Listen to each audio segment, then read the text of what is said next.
Peter again with Snacks in the Stacks.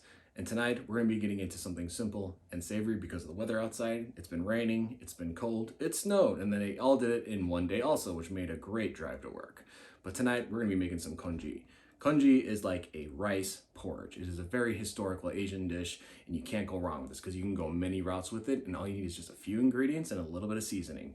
Water and rice, and we're gonna make it bloom. That's the whole point of this. You want the rice to puff up correctly.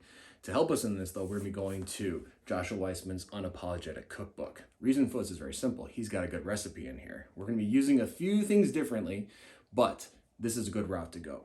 And if you need some more visuals on this, you can go on his YouTube channel and find some. If you can't find his specific video for this, there's plenty of recommended videos on how to make congee with many different people from many different Asian cultures too. They all have a different word for it, I've noticed, in differing cultures, and there's little slight differences, but it is all worth learning because this is a very simple dish. If you have children who don't like oatmeal, cream of wheat, and malto meal like I didn't as a child, this could be a good replacement. So I would suggest looking into it. But it does take time and it does take patience. So there is still Sunday Night Football happening. I gotta get rolling because it is on in about an hour, and this is gonna take a little longer than that. That's where the patience comes in. Hope you all enjoy. Joshua Weissman's cookbook has turned into one of the better reads of cookbooks this year for myself. He gives very precise instructions into some dishes that I've had some difficulty with in the past, and with his very clear instructions has helped me become a better cook. He has been around quite a lot. I don't know if he's ventured across the whole world, but he certainly has a lot of cultural background, and we're getting into congee right there. He gives very good recipes in here for poultries and fishes, sauces and salads, stocks and soups, lots of pasta dishes, including how to make pasta too. So if you ever want to go to that route, this is a very good book to have. These are available at your local CPL location or online for your order and have sent to your local CPL location.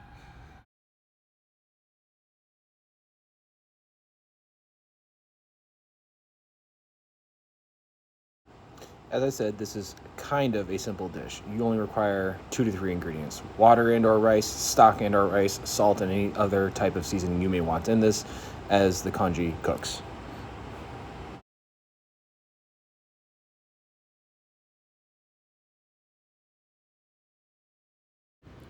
I usually bring my stock and or water to a rolling boil and then bring it down after the fact. Please make sure before you put in your rice to rinse it thoroughly. You want to get some of that starch off the rice so that when it goes into the stock and or water, it is easier to bloom this way, but by doing so, it will also thicken your broth and or water. As you stir it in, you can notice the color change. In an hour and a half, this will be right at the texture we want it to be.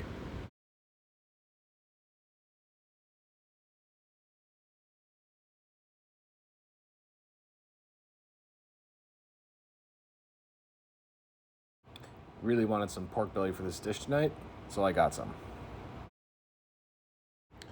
Scallions, serranos, hot chili oil with the actual chilies at the bottom. We're going to make a lava egg, sriracha, and some pork belly. I like to make this pretty hot, especially in the wintertime.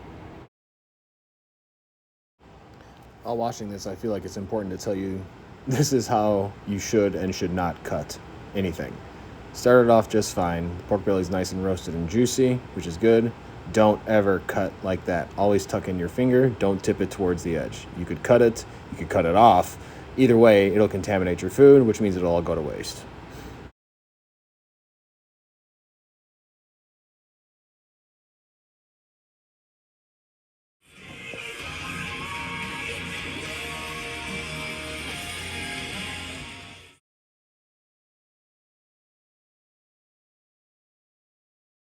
This is a basic 6-minute egg.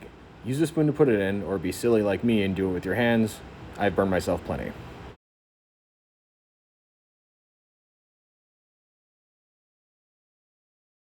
Time to plate your food. Dress it up. When you go out at night, you dress up and you want to look good. This is this meal's only time to be dressed up before it is gone forever.